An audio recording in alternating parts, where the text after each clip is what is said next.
Alrighty, guys, welcome back to another episode of NOVAtazz podcast. Um, I'll load for a moment, but that won't be too long. All right, so today's live stream, we should have a new person up here on with me. His name is Curtis, and it's I'll tell you his channel here in a minute, but as of right now, we had a big upset in the stream boss down below. As you can see, actually, you know what? I don't even know why I'm saying it. Stuff with Cletus is our special guest tonight, and he major upset. We had two people fighting for the stream boss last night, which you see down below. We had zoutlawss, and who was our featured channel last week, and we had Stuff with Cletus fighting for that stream boss position. Yeah, our misfit mechanic, he wasn't even here to defend himself, but it is what it is. We have a new stream boss down below, and we also have a new co-host, so they shall be here in a moment. We should have our normal guys, Big E and Firebird Nation, Chris, our trucker friend. They should also be up here as well. I would also like to say Happy Mother's Day to all of the mothers out there, including my own mother and the mother of my son, Jessica. Definitely wish them a Happy Mother's Day. The show must go on, and we must entertain you guys folks out there. So, welcome aboard. Sorry for the little bit of a late start. Had to readjust some things. And debating on whether or not to continue streaming to Twitch or not. If you guys want me to continue streaming to Twitch, you got to leave me a comment down below. Let me know. Either that or I might switch to Facebook and YouTube for the podcast. As far as video gaming, I'm not positive what I'm going to do there as well. I may just stream to Twitch and Facebook and then edit a shorter video to put up on YouTube. But we'll have to see. So, until everybody else gets here, how are you guys doing out in the chat? I see Pilot is here already. Actually, it's not even really already because we've been here. We're already 8 minutes in, even though I did not start till just a second ago. So hopefully you guys can hear me out there. If you can hear me, let me know. If you haven't yet, and you're here, share this live stream with your friends. Let's get this party started, man. Let's see. Let's get up some banners here. We'll start with that one right away. Sorry, my nose is itching today. I knew you guys here first thing. You're going to get a sneak peek at the beverage of choice today. Maybe. No, I think I'm going to hide it pretty well.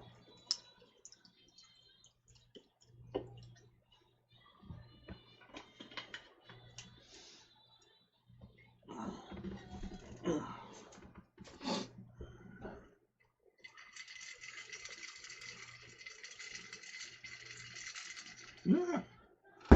Alrighty, so how is everybody doing out there in YouTube land? You guys have a good weekend?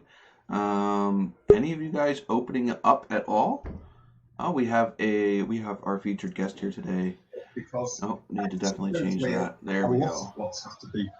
But after that, the top three, how's it going? In the background? Lower number of lots we hold up, and that means that they may then. I don't think so. Your TV or something. Yeah, maybe so. How's it going? It's going. Off to a slow start, a little bit of rocky start because I had to readjust. You made it a little strong today. I had to readjust all my editing software because I was video game streaming earlier and wasn't using restream.io. So when I went back in, I had to readjust everything. So it's kind of a little wonky. Plus, Streamlabs came out with a nice little almost like you would see it like an actual like live stream production center. It's like a little dashboard with all the little buttons. That way, I don't have to have it up on the screen. I can just switch between scenes right down here, like this. Here, boop. And you see, it's just gonna be boop all the way over there, and we can be boop back to us. So that's pretty cool. Nice. Hopefully my chat is there. Well, I don't know if there was a chat sitting there before. If it just refreshed and disappeared because I switched it back and forth or not. I don't know. I'll have to here. Let me put a chat in the chat box here and see if it pops up. We'll start with start with top scores. Oh, and I can hear myself echoing definitely in your. Yeah, I just muting it here. I was turning on the TV so I can see what you're talking about. Oh yeah. See, normally what we do is, for us up here in the StreamYard, normally what you can do is you can open up the YouTube chat and follow along there, so you can also reply to comments that we may not be talking about up here live on the screen. What? Babe.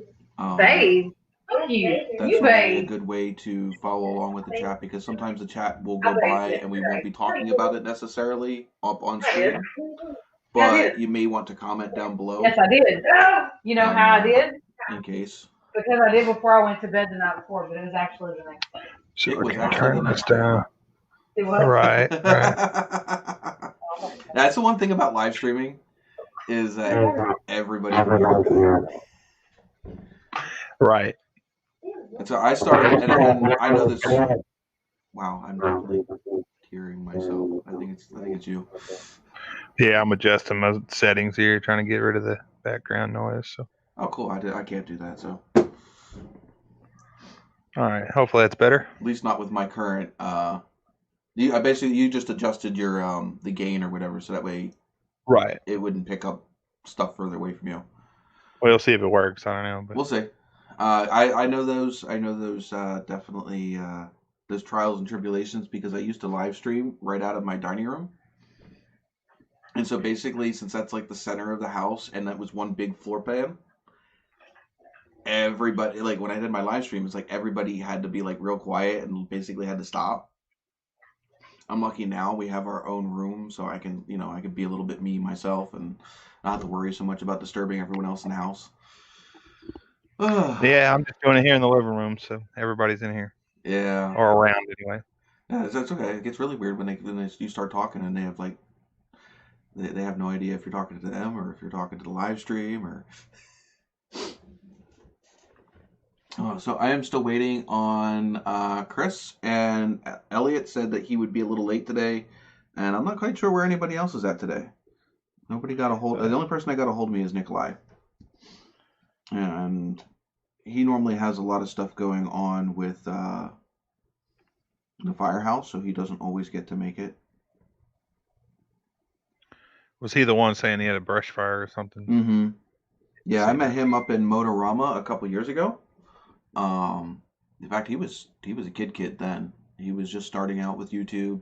In fact, he's still figuring it out, but he's got a lot better handle on it now and has a lot more opportunity to make content than he did back then. But yeah, we met him out there with me and a bunch of other friends that we had that were all into YouTube at that time, and then he started following my channel, and found out that he lived in my same town. And yeah, actually no, at the time I met him, I didn't live in his town. I ended up moving up to his town not long afterwards. Not intentionally, it just happened to be that way. And apparently Streamlabs was not it's apparently not awake in YouTube land today. Let's try that again. I don't even know if Streamlabs is working. Well, Streamlabs is talking at all, because I don't see anything being written in my chat box. Yeah, I don't see it popping up. So what I do then is I turn off CloudBot, wait a couple of seconds, turn it back on.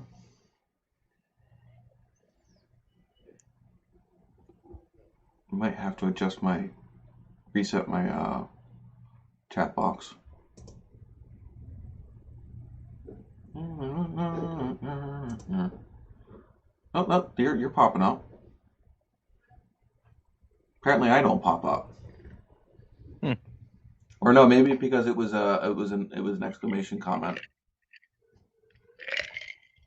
I think those are blocked from popping up on the yeah. The exclamation comments are blocked from popping up on in the chat window. It's a slow night. I wonder if everybody's not here because of Mother's Day or not. Yeah, it's probably a pretty busy night with all that going on. I would think so. Unfortunately, my girlfriend had to work all day today. And by the time she came home, our little one was at his godparents because we both have to get up first thing in the morning, and it's not fair to get him up way early just to go to a babysitter. Right. So we let him go chill out there, go to sleep, and then he can get up when he wants to. Cool. It might be a short stream tonight compared to the whopper we had last week. Yeah, last week it seemed to be pretty busy. Oh yeah, it was actually one of our busiest. It's actually definitely thrown off all of my analytics for the next guy until that goes off of my my radar. Because between you and Outlaw and who else was fighting for the chat bot spot? I mean the stream boss spot. I forgot. He only popped in for a little bit. Who? The guy, he had popped in for a little bit. The other guy that was fighting for the spot. I don't know, but I've got a spike that's just shooting for the sky on my ad revenue or on my revenue analytic. So it's I mean, granted, it saved me. I'll get paid. I'll get paid. I'll be able to get paid this month coming up now that I wasn't going to be able to get paid because of the dead ad revenue on YouTube right now because of the advertisers. Yeah, the advertisers have all pulled out their funding because of everything that's been going on. So yeah, we literally got shit for ad revenue right now. Probably about half of what I would have normally. So, I mean, is it chat dead, or does somebody know we're live, or what's going on out there? Oh my God! Says you got 4 people watching. Yeah. Unfortunately, this live stream works a hell of a lot better and is a lot more enjoyable if we can get the chat out there interacting with us. It makes a not that I don't mind talking back and forth between us. It's just always more engaging when you have other people adding to the conversation. Yeah, have a group conversation. That's exactly, it's not just, NOVAtazz's podcast alone. It's NOVAtazz and friends. Oh, so let's see. Any news on your front, on your channel? Yeah, it's actually some pretty big news. Same videos we've been making. Got the Ford truck we're working on right now. We're going to do some more to it. Got a couple of videos I'm working on right now for cleaning some more videos, detailing and stuff. But a big announcement that I haven't even put out yet is the car lot we're going to be opening.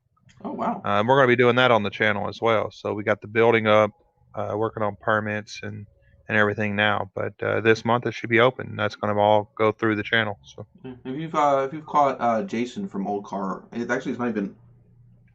not even Old Car Auto Guy anymore. He's just Old Car Guy.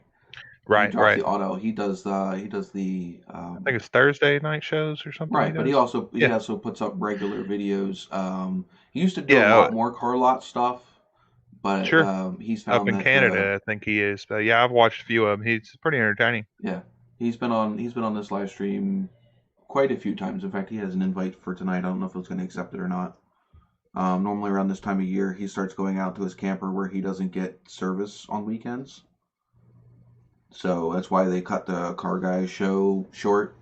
They have that empty spot where they the one season ends and the other season begins. It's because they go out.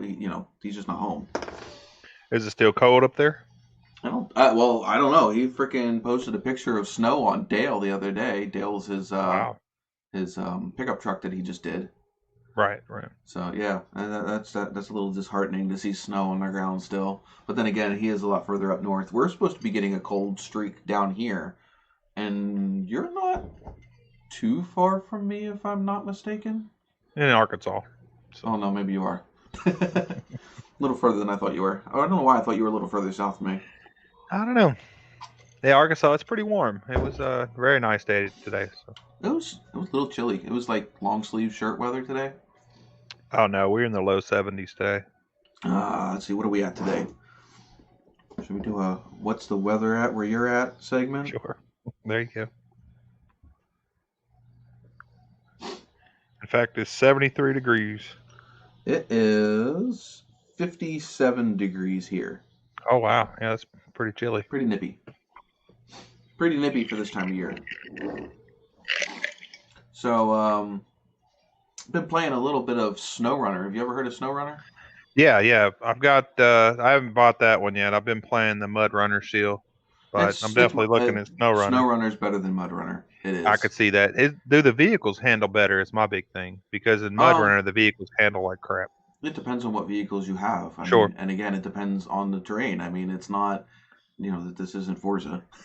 Right. Well, I was saying mostly like the Blazer and Mud Runner. When you're just driving down the road, it sways quite a bit. Well, yeah. I mean, granted, the Russian Jeep they have here in SnowRunner, same thing. Freaking because you have the big mud tires on it. Right. It does not stop. It does not turn on asphalt. It might as well be a freaking ice skating rink.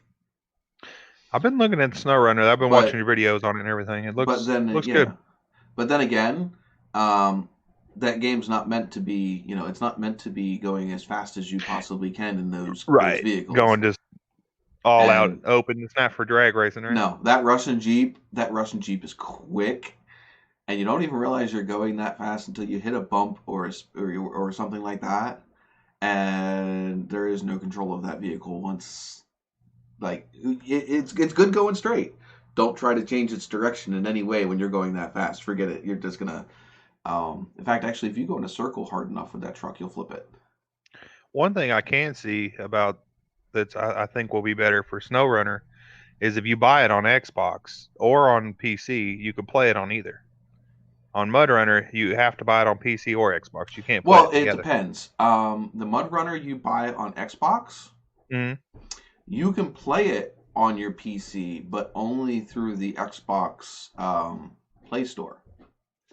So you're still not getting the PC version of that game. With all the add-ons and stuff. The mods and the better graphics. Like, it's got a graphics cap for the Xbox game. So, like, you're still not getting, you're not getting all of the lighting effects and the, you know what I mean? It's a playable game. It's going to be a fun game on the Xbox, and for the PlayStation as well. But you're not going to get the full experience that you would buying the PC version, because most gaming PCs are way more capable than the current consoles are. I mean, the system that I had built originally, the budget system for like $800, could play Xbox games better than the Xbox could. Oh wow! So yeah, I was playing Forza 7, and the game was a lot clearer, better frame rate than the Xbox was downstairs on my big screen. Now, have you seen the new? Well, it's not new anymore, but the Xbox X or whatever, the one that's supposed to be 4K and all that. Yeah, I mean that's just it's probably about where my system is right now. But then again, it's still limited to the processing speed and everything. Well, not just that. How about the way that the games were created? If the games weren't created to play it, I mean, it's like right now, only the 4K games are going to be 4K. The rest of them still won't be. Yeah, like right now, my computer is capable of playing, epic quality. It's actually a setting epic. I'm not sure if you play PC a lot, but the epic graphics settings, it's able to play just about any games I've thrown at it right now in epic. Yeah. But if Yeah, I the play only Epic game that I have, I guess, is Fortnite. But my computers are not Epic. close. Not Epic. Yeah, not Epic brand. I know what you're saying. I'm Yeah, sorry. the Epic settings, which is you got mid, high, and then normally Epic or normally cinematic and then Epic. Oh, I got you. So yeah, it's just the level of detail, the processing power that it takes to render graphics at that tier. Yeah, I don't think my computers are anywhere near that. My computers are older. I'm in the Yeah. process of updating them, but I don't think I'll be getting all that out of them. I didn't have a choice. The laptop that I'm using right here to follow the chat, that is non-existent today apparently. Right. The brain not working. Where are you? ET phone home. So anyway, so the laptop that I'm using to follow the chat and the analytics for the stream on Twitch and YouTube, just because it's a separate screen, because I don't have my other big screen yet. I have to buy it. Graphics card ended up eating into that budget. But that computer literally could not run this live stream, which is pretty simple. I mean, it's literally the StreamYard and then Streamlabs. StreamYard to capture the video call, and then Streamlabs to put it out there.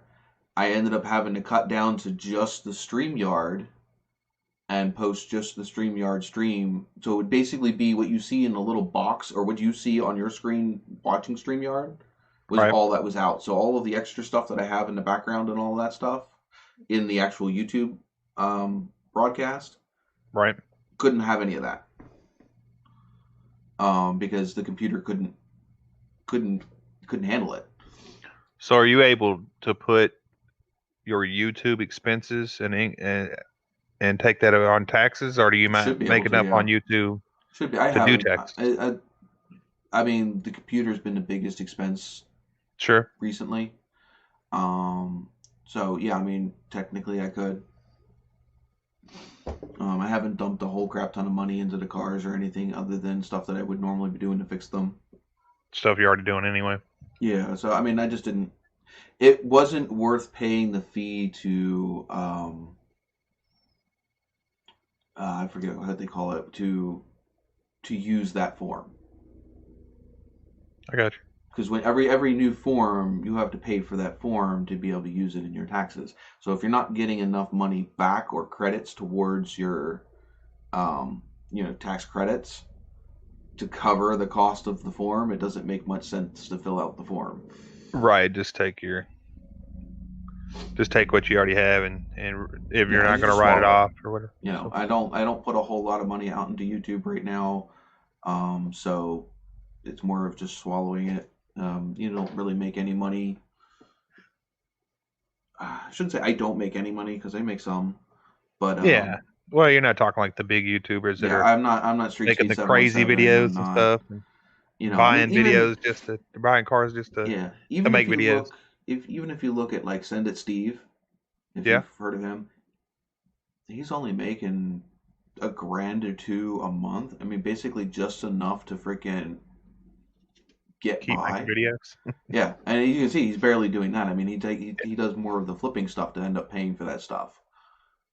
He's like working a job that I'm working now, but being paid through YouTube. So it's like the amount of money he's getting off of YouTube is basically helping him live paycheck to paycheck. I haven't watched most of his stuff. I think I've seen a couple, but I I've seen. like him because he's so genuine. Like, Sure. I met him in I'll have to person. check him out. You said it's Send It Steve? Yeah, Send It Steve. Make a note of that real quick. But like I said, he's so down to earth, and so like like what you see on camera, that's how he is. You know, he's just I don't know, he's it's how he is. Unlike some of the other ones, I think some of the other ones, they overplay some stuff. They get they overhype some things, stuff like that. Sure. I'm granted it's the business. I mean, you don't get views unless you excite somebody to want to watch your stuff. Right. I'm Well, and they got to personally, find that balance. Nobody Yeah. wants a bunch of clickbait, but then again, you want something to draw you in. So yeah. Well, the other thing is sometimes you need that clickbait to draw them in, just to get them to if you don't attract that audience, They're never going to see your good content. But, you know, and sometimes you got to play a little tricky, you know? I mean, it's just like, geez, just look at gaming computers in general. I mean, the stuff that you see get put into pre-built systems looks like garbage. It's the same stuff as the flashy stuff that you buy that says gaming on it off a Newegg. Just doesn't look as pretty. And you know, that's the same thing. You know, it's marketing. You know, you gotta sell yourself. You gotta make yourself look flashy, so that way you look like a better quality product than the person next to you. And that same Well, goes with yeah, when everybody is stuffed as icons on a dashboard that you're scrolling through to pick videos. You know, if you're scrolling through and that video over here might be a freaking awesome banging video. Thumbnail and title don't attract your attention. This video over here, very clickbaity, very freaking like in your face and flashy, is going to get that click. sure. You know, and then by the time you click back, that other not so flashy video might be gone. Yeah, it might load something else. So yeah, I mean, and that's Yeah, I what you get gotta it. do. I've done it. There's a video I did on my truck. I surrounded my truck with a bunch of flaming barrels. And I said, sorry, I had to. That was the name of the title. Oh, wow. The sorry I had to was the clickbait, not the fact that I was going to light my truck on fire. Right, right. I guess I haven't seen that one yet. I thought I've seen them all. It was just we finally got the truck up and running, I think, on that one and whatever. And I didn't have a really good title and I didn't have a really good thumbnail because there wasn't anything that was like in your face, wow, exciting. It was just a anticlimactic end to a freaking saga that lasted like 2 years. How'd that video work out for you after you It wasn't too bad. did the It was a clickbait or little bit whatever? better than some of the other ones, you know. But then again, it's Nice. just like any other ones, you know. If there's not something super exciting to keep you after the clickbait, you Right. know, then you're going to get a lot of click through, but you're not going to get a lot of watch time. Right. So you'll get the view count, but the view count doesn't matter as much as No. the watch time. Now, the way watch back hours. when, you know, in young YouTube land, Yeah, back when subscribers didn't matter. no, it was Because all I views. remember back then I had like, I don't know, maybe 10 subscribers, but I had, you know, I was making money off one video. I had over 60, 70,000 views. So Yeah, I mean that's the same thing as me. I was like way back when, before they started the 1,000 subscriber and so many views, they had like 200, 250 subscribers, but my view count was like through the roof. yeah, that's back what I did was Because back then, how-to videos. You know, people yeah, don't. yep, exactly. I mean, they do subscribe to No, how-to not videos, really. but not as much as they do other videos because they Right. just click on it, learn what they have to do, and then go. They move on. You Right. know, and unless you have a how-to video on a series of how-to videos for Sure. something that somebody is actually, you know, like maybe possibly doing the same thing, you know, like restoring a car or something, you might have something for Yeah, I've that. seen the ones where they take like a F-150 and put it on like a Crown Vic body or frame or Mhm. whatever with an engine. See, that's a kind of how-to that people would maybe subscribe and stay. But if you're doing how to replace oxygen sensors, they're Yeah. going to watch that, learn Yeah. how to do it or do it, Until and the then next go thing on. that breaks on their car that you happen to have some video series on for that same car, they might be back, you know. But if you're one of those how-to videos that skips all over the place, you know, you Sure. have a shop, so you have a bunch of different cars that come and go. Well, I do. I have, well, I don't have a shop, but I have a bunch of different videos. I've got videos how to replace a string in a lawnmower. Yeah, You know, it's just stuff that whatever I was doing, I was like, yeah, let me make a video on it real quick. exactly. That's Which what I is do. I not mean, going to pull I have a subscribers in doing that. I have a video coming up on how to convert a portable dishwasher to a permanent washer dryer hookup situation. And I'm sure you'll get some views. I don't know if you'll get any There subscribers is off of it. not a single video. I have scoured the internet because I was looking when I went to go do it. I had an idea. I wanted to see if anybody else did it. Couldn't find it on the internets. Couldn't find it on YouTube. So I couldn't Google search it, nor could I freaking find it on YouTube. So, well, that seems to be a need that needs to be filled. So now if somebody says, can you do this? Here's a I'll have the pop-up. only video. They have it how to hook it up underneath Possibly the the sink, only which is information out there. yeah, they have it how to hook it up underneath the sink, which is, you know, just Sure. basically converting your portable dishwasher to a permanent dishwasher. Right. But then they have, you know, how to hook your portable dishwasher up to the upper part of your sink. Right. But nobody's converting it into a you know, hot water hookup at a washer hookup. with the drain tube and all of that goes into the actual drain tube for a clothes washer. So I guess people either figure it out right now or they just get one that's not portable anymore. Yeah. So it costs money. But if you had the video out there, that should do pretty But well. the thing is I couldn't use a non-portable dishwasher because I would have to have a countertop to put it into. There's no countertop there. I had a hot cold clothes washer set up in my kitchen that we didn't need because we had a hookup down in the basement. It's a big empty hole, and there was no way to conveniently hook the dishwasher up underneath the sink because there was no countertop near where that was that I could put it without putting it in the middle of the living room, in the middle of the kitchen floor. And I didn't want to hook and unhook it every single time I needed it and have it sitting in the middle of my living room. I mean, the middle of my kitchen. Right. So now it's stationary and permanent. Yeah. The way you did it. Okay. It's now serving two purposes. It's a microwave stand and it's a dishwasher. Nice. I'm sure I'll see the video. Huh? I'm sure I'll see the video when it comes out. It's been sitting on my. Well, it's actually literally been sitting on my phone now for a month. I have one right now that I did on a Toyota van that's been sitting on my phone. Flip van or whatever that's been sitting on my phone for a little bit. I got to do. So the reason it's sitting on my phone is because when I first started booting this computer up here and went to actually start video editing with it, because it does live stream just fine. When I went to start video editing with it with the new editing software, sure, it locked the software up. What software do you use? Right now, I use DaVinci. I haven't used that. I was using Filmora's Wondershare's Filmora 9, and I got fed up with it because it wouldn't let me do keyframes. You can it does all the basic editing just fine, but if you want to layer like stuff on top of it that isn't pre-put into the software, like I wanted to edit my own animated intro, can't do it. Wow. There is nothing in the software to let you do that unless you pay like the they have two tiers. They have the Filmora 9, which is still like $140 a year or something like that. It's somewhere around there. It's expensive. And then they have a tier above that one, which is really expensive. Wow. And DaVinci is cheaper. DaVinci is actually free. Oh, okay. I wish I would have known that. I just updated my Cyberlink. I'm using the base version of DaVinci now, and it works just fine. There are some things you unlock by getting the paid-for version, but nothing at this point in my editing ability that I need. But I can do my keyframing, except for, like I said, it's just a very, very hardware-intensive program. I got you. What does it? Can you do fast forward and rewind or slow down and all that? Yeah, they call that. What do they call that? They call that.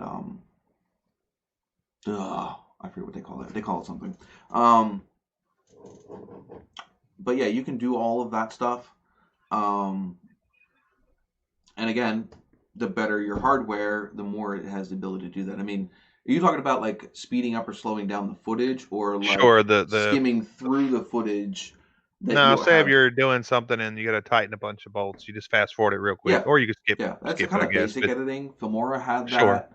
DaVinci definitely has that, but DaVinci has other things. DaVinci, you can slow it up or speed it, slow it down or speed it up, without having to clip it. So you can modify it. You can modify the speed of the video using nodes or keyframes. I may need to look into it. I've been using Cyberlink Power something. I forget what it's called, but that's what it is. It's all right, but you got to figure it out. Yeah, I use that on my phone. It's a great mobile program. I definitely didn't even bother with it on the computer. Well, it doesn't really explain things, and you got to play with it until it comes out right. So none of them I've been getting better at it, but I haven't. None of them explain anything. They don't. Right. If you Right. want to know how to do something, you search YouTube, find somebody else that's already freaking done it, Yeah. and we'll sit there and do a tutorial. Or you can get there is shoot, what is that? There's several like learning websites to where they're like dedicated tutorials. Sure. Um, there are YouTubers out there that promote said learning videos. They're not paying me to promote them, so Right. Well, I was saying more through learning the app itself. Like yeah. I know how to speed, going back to speeding up and slowing down the videos and parts. I know how to do that in most apps. On the Cyberlink, they call it something different, and you have to do it a certain way. It's a little confusing. Yeah, I'm So sure there's YouTube videos on how to use there that is, and specific that's app. how I had So to do it. But that's a good thing about even when I go and work on cars, I'm pretty good on cars. But I call it YouTube University. yep, It's out there. Pull it up. So yep. What do they call it? They call it what do we call that around here? We call them we just call them YouTube mechanics. But yeah, YouTube. Oh, they're YouTube certified yeah. That's instead how of an that's ASC how that was patch. built. So Yeah, instead of the ASC patch, they get a YouTube patch. yeah, I'm not ASC certified. I just know enough to freaking be able to teach you enough. I'm just, that's the thing is this, no, I'm not a professional mechanic, but I know enough to do what I need to do to save myself. Geez, we were talking about the other day about brakes on the green Kia. I Right. wanted freaking $300 to do front pads alone. Well, the Well, pads cost $40. not my last video, the video before my last one, I had to do some brakes, just Yeah. brake pads, basic. The local shop was $89 Well, plus that's tax. better than 300. Yeah. Well, that's just the front pads. That's it. That's all No I was extra doing was stuff. just front pads. Oh wow. But no, I had my 13-year-old do it in the video, so I was like, let me show you how to do it. So he did it, and Yeah. yeah, I've had it's they're my so 10-year-old do basic. some stuff. Brake pads are. I don't see how they get away with charging that. I mean, you got to think about it. I can understand maybe $100 over the price of the pads because most Sure. shops charge $100 an hour, right? $70 to $100 an hour, depending on where you live. Right. So 140, okay, 300. Yeah, that's a little ridiculous. And the thing is it's not. The thing is what happened was I went and pulled the front calipers off, and when I pulled the outside pad, yeah, it was worn. It had 2-3 thousandths of an inch of pad left. Pulled the back one off. The edge of the pad had no pad left, and the main part of the pad had like 2-3 inches of pad left. Not 2-3 inches, 2 or 3 thousandths of pad left. Right. There's a reason why there was a groove cut into the edge of the pad, because the freaking the rotor needed to be replaced. There was a groove on the very outside edge of the rotor that the pad was cutting into the pad. Well, they would have taken that apart after telling me that they were going to do the brakes, and I said, okay, I agreed to the 300 to do the brakes. They would have been coming out and telling me, oh, by the way, we need to replace your rotors too. It's an extra $300. Or they would have missed it, and you would have had to replace your brakes again. No, I doubt they would have missed that.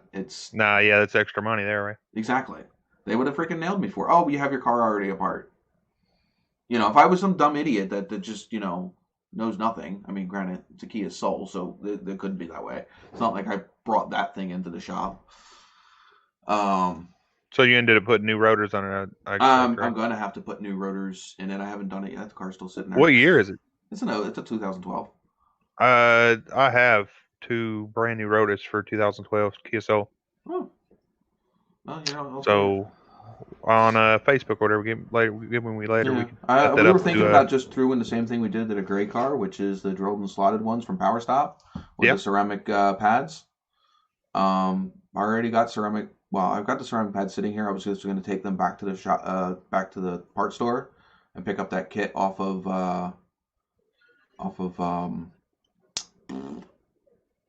Rock Auto. Yeah, Like Rock Auto's good. $140 for that whole kit. The two Nice. rotors, pads, plus all of the hardware and the rubber seals and everything to do the maintenance on the calipers. It's not too bad. It's what we did Yeah. on the gray one. The gray one's in 2011. Nice. So it's the same setup. The biggest pain in the ass for doing any of that stuff is those stupid little freaking screws to hold the rotor to the freaking hub. Looks like straight 8.6 fans on Straight here. 6 fan? Straight 6 fans. Sorry. Yeah, Yes. you gotta pronounce it right, man. He's a little Gosh. picky. That's Jason's co-host Yeah. for the show on Thursdays. Right. Right. So welcome Yeah, I aboard, was able to Grant. stop in What's up? last Thursday. So We're just chilling here. We got a small crowd today. We should still have Chris and Big E popping in.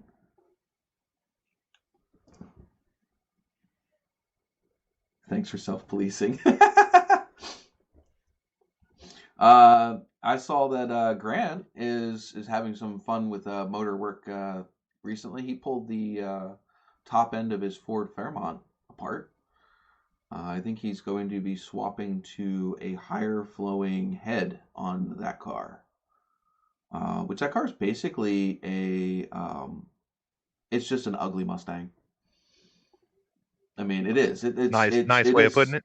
Well, it is the exact same chassis. It's the original chassis that they got the Fox body from. The Ford Fairmont is just about a foot and a half longer in the middle of the chassis, but otherwise, it is the exact same chassis that they went with the Fox body Mustang. I had a Maverick that I took. The paint was gone on it, so I took duct tape and duct taped the whole car, and then I did black duct tape and did racing stripes. Yeah. Just for fun. Anyway, when I drive it around, people would think it's so cool, and they'd say, "Is that a Mustang too?" I was like, "No, that's a Mavericks are Maverick." nice though. So, I like the Mavericks, especially when you sure, V8 swap them. Oh, this one had the little 6-cylinder and everything. It was a turd, but it was You fun. can drop a little 289 out of an old Fox body Mustang in one of those things, and they scream. They don't even need some monster V8. Just a little tiny V8 picks them up because they're so light. You reading the chat? I can see you reading Yeah, it. sure. Sorry. But yeah, we have Mr. John 13 Hammer and Wrench is in here. Welcome aboard. And I see Mrs. Formy snuck in here. Hopefully Chris won't be far behind. Normally when she pops in here, Chris follows her up on the screen. I think I seen Pilot in there earlier. Yeah, I saw Pilot, but Pilot only messaged once. Normally he's here. I didn't even get to make my I didn't even get to make my little VCR joke. And we have Ryder Main over in Twitch. He popped in here. I can't tell. It looks like a little owl emoji. Not sure what it is, but welcome aboard. I'm glad to have you here. I do not. I swear I do not fault him for choosing dinner over my show. Mrs. Formy says that Chris found a restaurant open and he's having dinner. So yeah, definitely do not fault him for that. So Grant is sticking GT40P heads and a full exhaust on his Fairmount. That should wake it up quite a bit. Yeah. So is he going to make it a sleeper still, or is it going to look like a sleeper? I should say. Or is I'm pretty sure it's going to stay looking like a sleeper on the outside. Nice. They were always fun. Knowing Grant, he likes those oddball cars, so I'm sure it's going to stay looking like a sleeper on the outside. I mean, it's got that nice tan, grandma tan color. Church on Sundays only. But let's see. Yeah, I actually like the Mavericks. There was a nice little white Maverick at the place that I used to work a while ago when I first bought the Nova, and I used to oogle at it every time I went by, even though it was just it was just a driver. It wasn't nothing necessarily spectacular. Grant says, curious, I thought maybe the trunk was longer than the wheelbase was the same, but you have to be right. There's a good leg room in the back. Yeah, it is the midsection that's longer. The trunk might hang over longer, but it has about a foot longer wheelbase.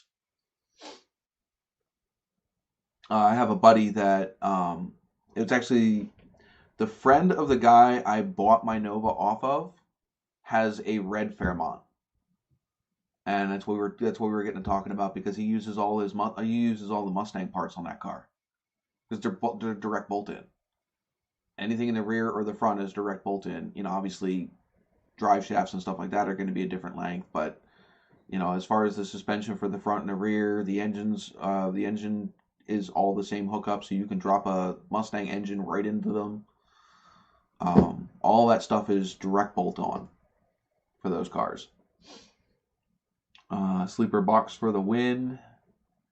Let's see. I gotta pull a GT40 5.0 head soon to work on my 5.0 Explorer.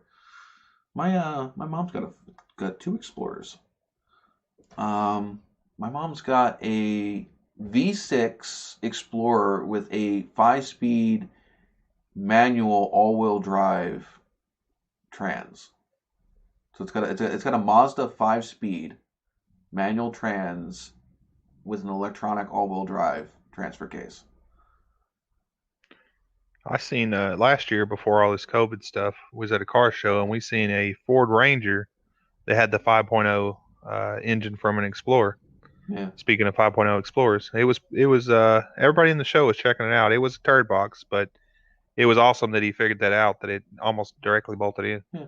And the thing is that's the way a lot of those chassis work. I mean, I do believe the Ranger chassis isn't much different than the Explorer chassis, unless I'm wrong. Well, I'm sure the motor mount stuff bolt up a little different, but it has to be pretty close. It's got to be close. You would think so anyway. I mean, because I don't know. normally I'm they try not to keep that stuff pretty close. Hey, Pilot's back. Let's see. Yeah. Don't want to keep missing the chat here, and I got to keep watching the Twitch chat because I'm not used to looking down there for it because it's not a whole lot of people that normally chat in there. Can't hurt in asking. No. John says the Ranger and Explorer have the same chassis, so Yeah. and that's what I figured. I figured it'd be close, if not almost exact, because they want to save money. Well, yeah, they also share. It's I great think they share the same front fenders, maybe, or close to it. Sure, depending on what year. Yeah, I can see that. I can Um, see that for sure. I went through the M500s on my inline 6 F-150 in my youth. Hey, I like the fact that the chat's picking up now. That's Yeah. we were going to be dead tonight. Yes, Ranger and Explorer, same chassis. Yeah. I think you just already commented on that. Sure. So I guess it's finally 12 o'clock somewhere on somebody's VCR. I can finally say that. I say that every live stream because it's one of Pilot's things. The other thing is the other thing we normally ask Pilot is the Corvette fixed yet? If you don't know the backstory on that one, he had a Corvette. In fact, actually, his very first episode in here, and this is how well I remember Pilot. His very first episode that he came on my live stream show, he was talking about his Corvette because he was having issues with it. He just pulled it out of storage, and it was locked up. And so we were sitting here trying to help diagnose it with him the whole live stream. Here it turned out it had hydrolocked, I do believe. A seal had failed over the winter, and when he went to fire it up, it locked it up, blew it up. Oh wow! So he ended up Well, selling it to a friend. Good thing he was watching this channel, huh? Right. He ended up selling it to someone else, and they still have yet to fix the car. Oh no! So the car's been sitting. It was like a mid '80s Corvette. So it looked cool, but it's slow. The same thing is I don't really care what a car. When I look at a car, I don't care how fast or slow it is. Right. I'm an engine guy. It's kind of like I gotta do is just rip everything out of it anyway and go throw what I want in it. The late '70s Trans Am. It looks fast, but they're slow. This one right here. That came stock. It came stock with a 403 Olds, turbo 350 trans. It now has a 76 Pontiac 400, shaved heads, bored 30 over, with a Ram Air 3 cam in it. It's nice. not. I mean, it's not. It's not. Yeah, fast. You got enough there to do what you want with it. No, it's not today's fast. It's traffic light to traffic light fast. Sure. It's enough to rip the tires off. Smokey and the Bandit put that one on the map because it looks mean. It looks fast, but it's not. It's definitely not a race the one car. that's Smokey and the Bandit, the SEs from the mid '70s, they were quick. But those engines weren't what in. See, the thing is what you need to understand is the SE Bandit Trans Ams, not the Smokey and the Bandit Trans Am. The true SE Trans Ams before they became known as the Bandit cars. They said they had a Pontiac 400 in them. More or less, yes, they did. But select SE Trans Ams, they were a Pontiac 400 with Pontiac 350 heads on them. So they had way higher compression. The standard Pontiac 400 made around 280 horsepower, close to 400 foot-pounds of torque. The SE Pontiac 400s were making well over 300 horsepower and a lot more torque. They weren't making factory numbers. That's why those cars were fast. Most people pick up just a regular standard Trans Am with a Pontiac 400. They don't realize that the SE cars had a lot more horsepower. But there weren't many of them out there, so many people don't know. And now you have so many clones out there. And the problem with the clones are they don't have that engine in them. Right. So yes, they look, they act. They can mimic all of the brake parts, all of that stuff. So all that stuff you can get off the shelf. Those engines were special, and there weren't many of them. So yeah, those cars were quick. In fact, this one isn't slow. And back in the late 70s, I mean, honestly, back in the late 70s, nothing was touching that car. Not even the regular Trans Ams. Because nothing had power back then. Right. But I'm sure it felt fast, especially with the suspension like it was back then, and the tires. And yeah. But I mean, even you put that thing, Motor Trend, Hot Rod, all of those magazines, they put all those cars through their paces. The Trans Am spanked a Corvette that year.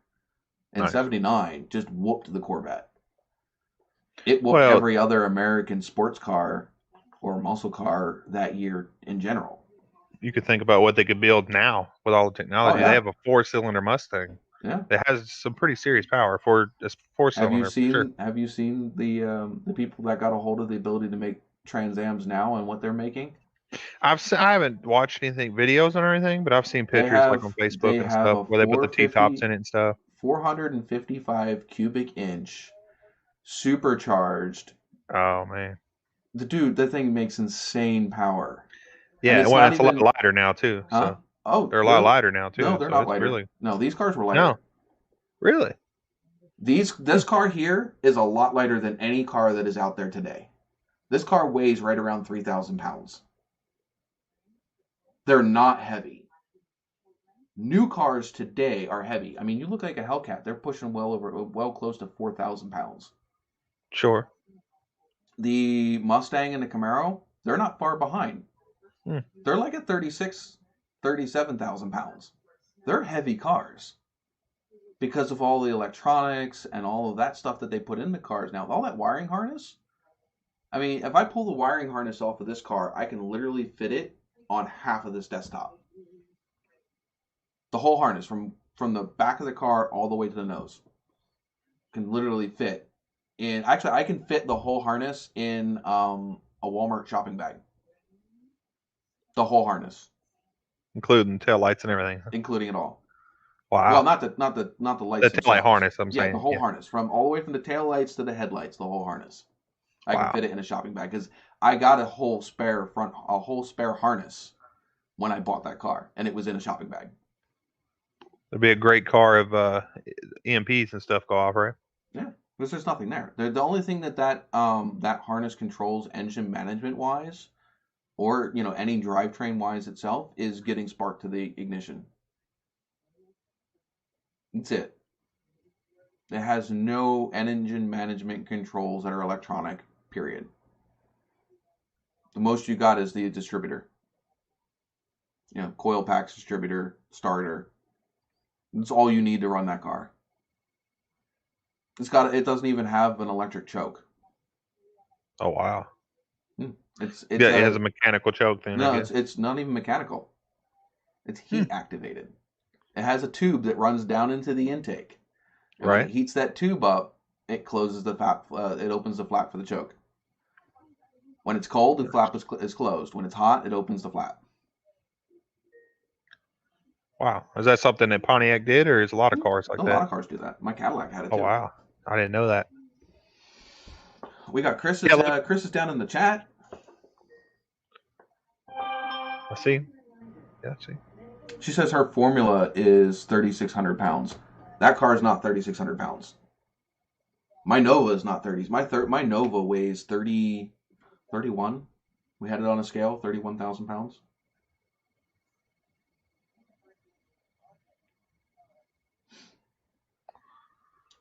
But yeah, I agree with you. Hammer wrench, the simple and classic cars, less modules, less to go wrong. Keep it simple, stupid. I don't know. I'm kind of torn. I just love disabled it the today. old basic cars because they're so basic and you get so much fun out of them. Yeah. But the new technology is just well, it's awesome. You know. both my classic cars are gonna have a mix of both when I'm done with them. I'm actually going back to look to see what Grant said because I might have missed it. That's a pretty cool story. Detroit's always sneaking something. I think he's talking about that one. He was talking about I think he was talking about the Pontiac story. Right. But again, a lot of motors back then. There was a number that they would tell the insurance companies, and then there was a number that those cars actually snuck off the lot with. And a lot of times, the number that they snuck off the lot with was a lot higher than what they told the insurance companies.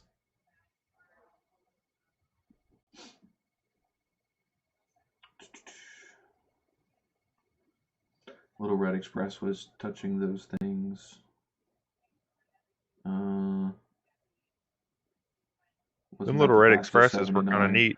The fastest 79 was the SE Trans Am, as long as it had the Pontiac 400 with the 4-speed. Because there were several engine options. There was the regular SE, the SE Trans Ams with a manual transmission all came with a Pontiac 400. If you got a SE Trans Am with an automatic, you got the 403 Oldsmobile engine.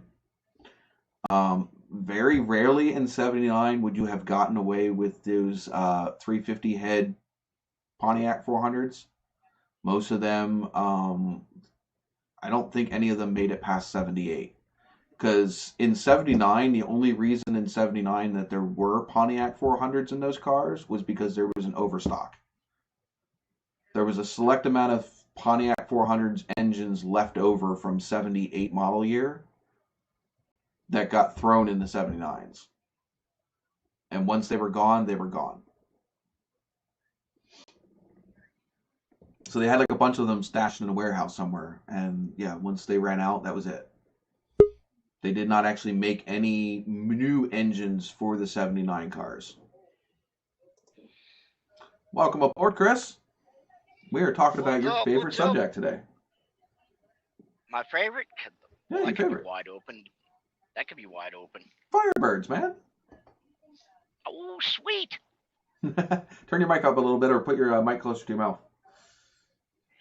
That definitely ranks up around the top of the list, that's for sure. Oh, hell yeah. Same here. I actually, somebody from Facebook, in fact, Corey, who has a third gen turboed Camaro, turboed LS Camaro, I think it is. He tagged me in a post. Somebody got their 81 Trans Am delivered today, and he said it had a big block 400 in it, and I was like, oh, cringe, because I was like, the first thing I said, first off, unless it's a Chevy, it's not a big block. Yeah. Second of all, if it's a 6.6 liter Oldsmobile engine, I had to read the post, but I basically let him know he was wrong without literally freaking like throwing him to the wind about it, because I didn't want to like turn him off, because I mean, any Trans Am itself, I don't care what's in it, is it's an epic day when you get your first Trans Am delivered. But I didn't want him to start, jumping into the Trans Am freaking forums and getting his ass handed to him because he doesn't know what he's talking about. And I mean, it's a sweet little car. It's all black. It just looks like a base Trans Am. He said it has the 403 in it. He said it was a 6.6 liter, so that's the 403. But I didn't think the 403 came in the 81 Trans Ams. Thought the biggest engine. I didn't think you could get a 400, a 6.6 in 81.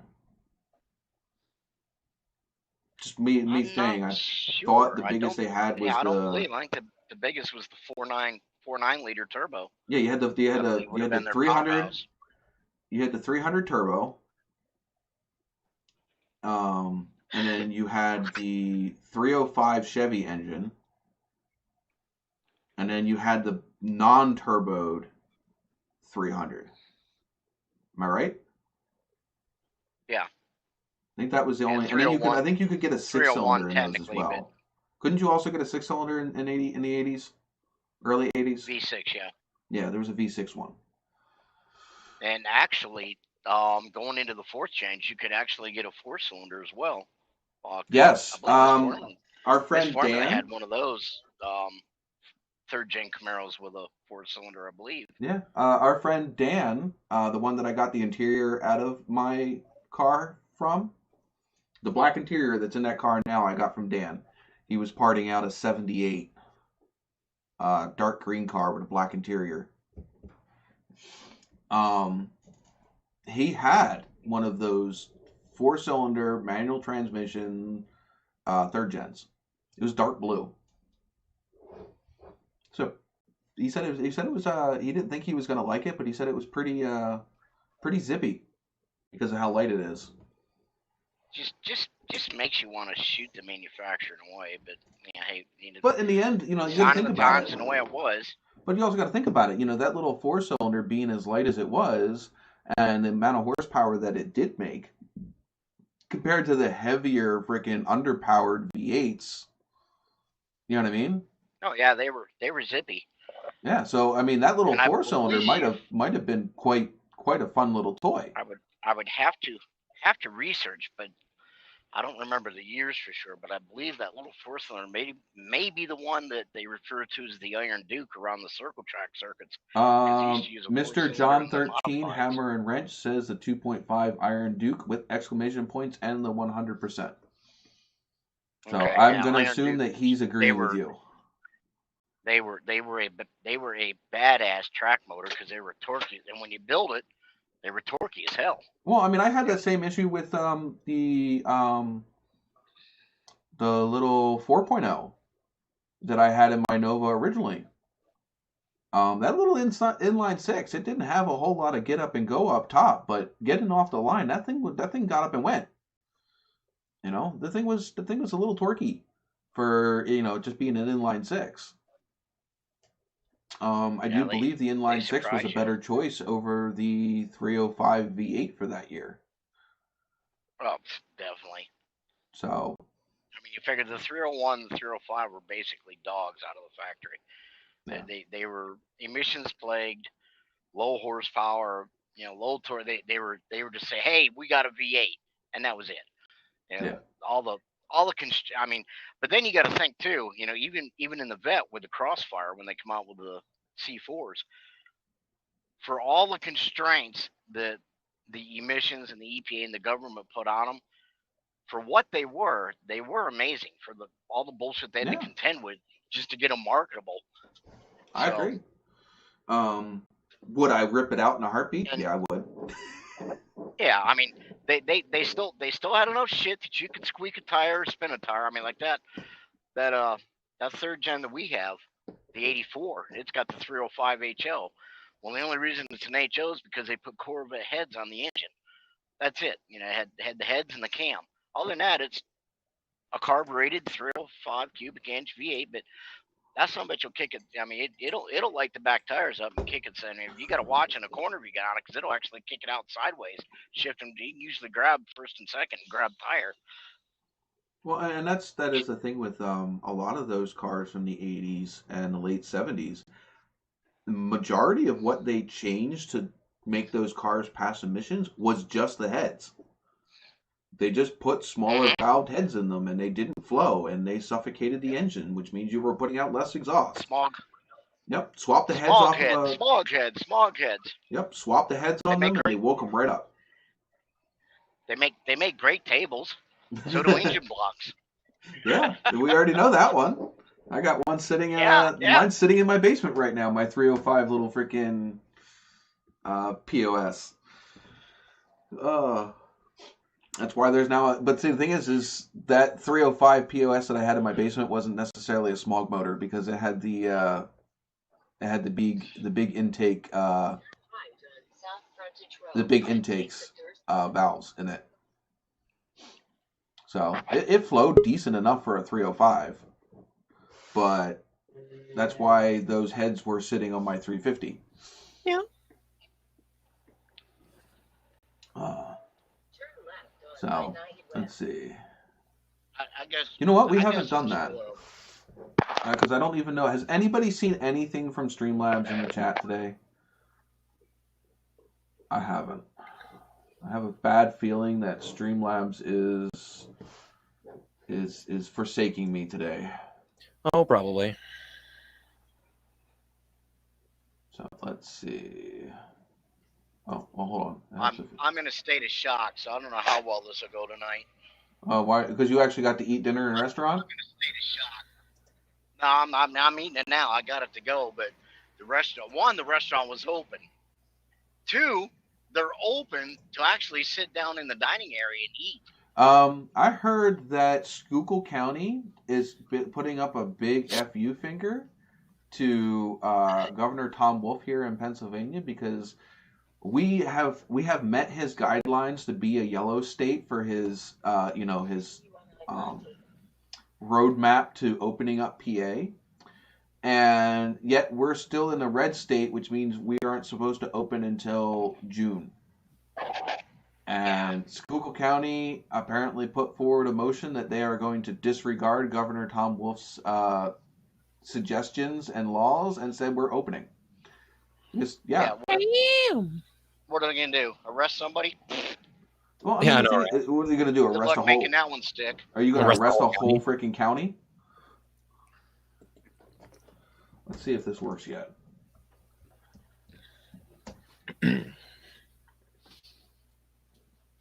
Testing Streamlabs. I know by truck stop standards it's just a glorified hamburger patty. But chopped steak with grilled mushrooms and onions and taters and green beans, they never tasted so well. Right? And this is probably the my first stream manager on Twitch just totally bugging out. Hot meal and over a month as far as being on the road to get something decent. I have no idea. Hey, if anybody has Twitch and checks out my channel, let me know if it looks all really screwy to you too. Because it looks like like trying to watch porn from the 90s on an analog TV. On YouTube, you only have the split screen only with 2 people instead of the 4 that's on here. Oh. No. I think your live stream's a little further back behind because you might have paused it. It's probably the slow computer I'm using. But I have no idea what's going on, but it looks like all of my live stream is really, really buggy. Yeah, it's heavily artifacted. And I don't know why. Oh, there. It just went. Oh, no, never mind. What the hell? That's weird. What is running that is totally kicking my freaking computer's ass? I'm telling you, the internet got the virus too. That's why nothing. Well, I mean, like everything on my screen looks just fine. Well, yeah. So, no, but yeah, no, whatever it's sending out to my other thing is really screwy.